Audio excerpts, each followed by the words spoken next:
नमस्कार दोस्तों, मैं आप सभी को अपने इस चैनल पे स्वागत करता हूं। दोस्तों, आज की वीडियो में आपको मैं बताऊंगा कि फाउंडेशन क्या है, फाउंडेशन का यूजेस क्या क्या है, हम लोग फाउंडेशन क्यों प्रोवाइड करते हैं किसी भी सिविल स्ट्रक्चरल डिज़ाइन या फिर किसी भी हाउस में या फिर किसी भी सुपर स्ट्रक्चर्स में, और उसका मेन फंक्शन क्या है और ये कितने टाइप्स के होते हैं और कौन कौन से फाउंडेशन कहाँ यूज़ होते हैं और फुटिंग और फाउंडेशन में क्या डिफरेंस है।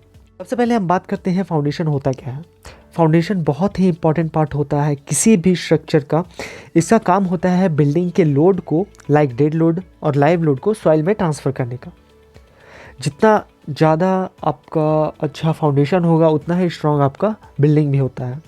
इसमें डेड लोड और लाइव लोड का मतलब आप सिंपल वे में समझ लीजिए। डेड लोड मतलब आपका नॉन लिविंग थिंग्स और लाइव लोड मतलब जो लिविंग थिंग्स है। अब हम बात करते हैं फाउंडेशन का यूज़ क्या है। तो पहला यूज़ जो है वो है लोड डिस्ट्रीब्यूशन का।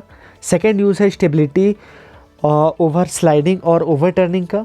थर्ड यूज़ है सेफ अगेंस्ट अंडरमाइनिंग का। और फोर्थ यूज़ है प्रोवाइड लेवल सरफेस। ये एक सरफेस में हम लोग को प्रोवाइड करता है अपने बिल्डिंग का। अब बात करते हैं कितने टाइप्स के फाउंडेशन होते हैं। बेसिकली फाउंडेशन दो टाइप्स के होते हैं। पहला है शैलो फाउंडेशन, जिसको हम लोग स्प्रेड फुटिंग भी कहते हैं, और दूसरा है डीप फाउंडेशन।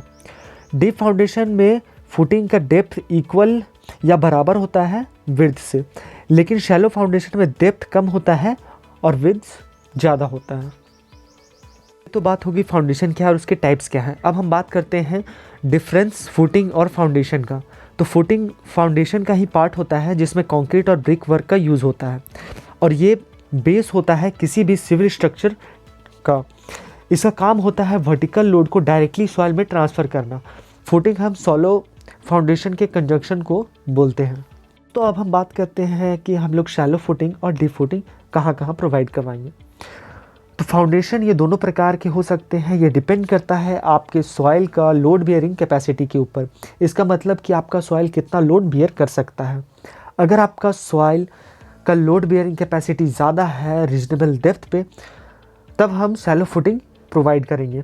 और अगर आपका सॉइल का लोड बियरिंग कैपेसिटी लो है, वो ज़्यादा लोड नहीं सह सकता है, तब हम लोग डीप फाउंडेशन या फुटिंग प्रोवाइड करेंगे।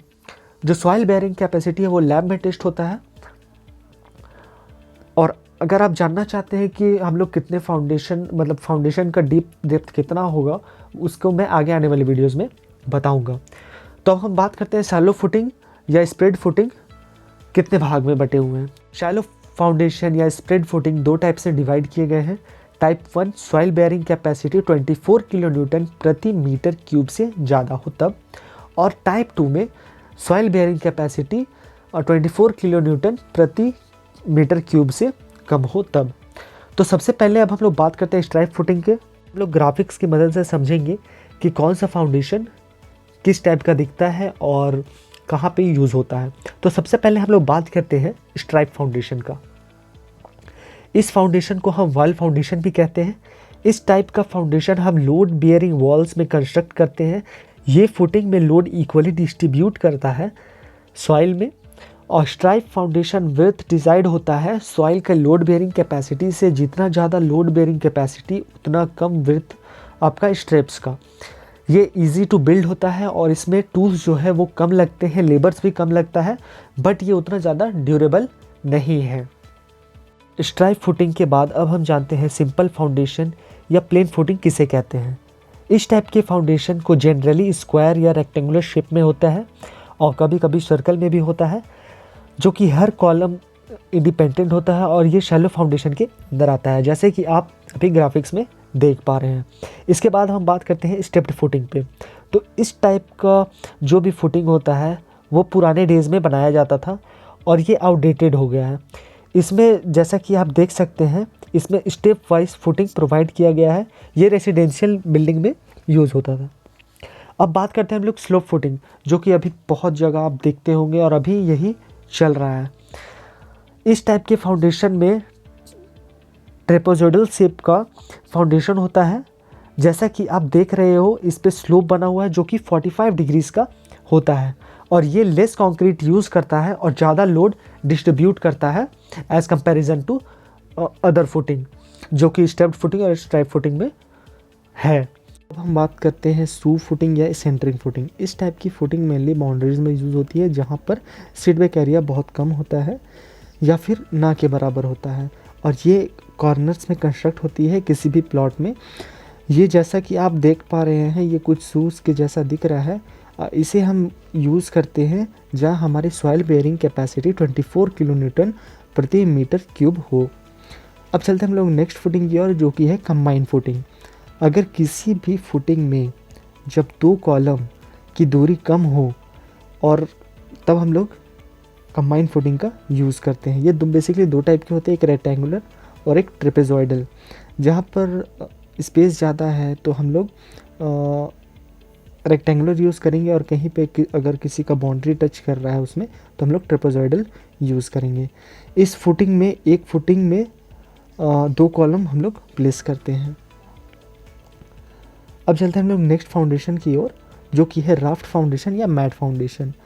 जब किसी भी प्लॉट का सॉइल का लोड बेयरिंग कैपेसिटी जो है वो 24 किलोन्यूटन प्रति मीटर क्यूब से कम हो, तो हम लोग इस राफ्ट फाउंडेशन का यूज़ करते हैं। इसमें हम प्योर बिल्डअप एरिया जितना भी हम लोग को बिल्ड करना है, जिसको हम लोग कारपेट एरिया बोल सकते हैं, या फिर जहाँ तक कॉलम है आपका वहाँ तक हम लोग उसको पूरा राफ्ट की जैसा पीसीसी के साथ आरसीसी को डाल के हम लोग वहाँ पर फुटिंग तैयार करते हैं, जिससे कॉलम वो निकलता है, जिससे लोड जो है वो इक्वली डिस्ट्रीब्यूट होता है राफ्ट में।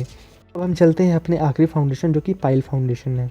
पाइल फाउंडेशन में पाइल होता है जो कि वर्टिकल लोड को ट्रांसफ़र करता है सॉइल में, जैसा कि आप अभी अब देख पा रहे हैं। पाइल स्ट्रक्चर के हिसाब से कैलकुलेट होता है कि कितना डीप जाएगा, और सॉइल बेयरिंग कैपेसिटी उसका कितना है, उस हिसाब से कैलकुलेट करके उसको निकाला जाता है। ये बेसिकली यूज़ होता है ब्रिजेज़ में, फ्लाईओवर्स में, और ये 2 टाइप के होते हैं। एक प्री कास्ट जो कि पहले से बना बनाया आता है और एक्सकेवेट करके उसमें बस पुट किया जाता है, और दूसरा होता है कास्ट इन, जो कि पाइल के लिए हम लोग उसको एक्सकेवेट करते हैं, उसमें फिर आरसीसी वर्क करते हैं, वहाँ से वो लोड सॉइल में ट्रांसफ़र करता है।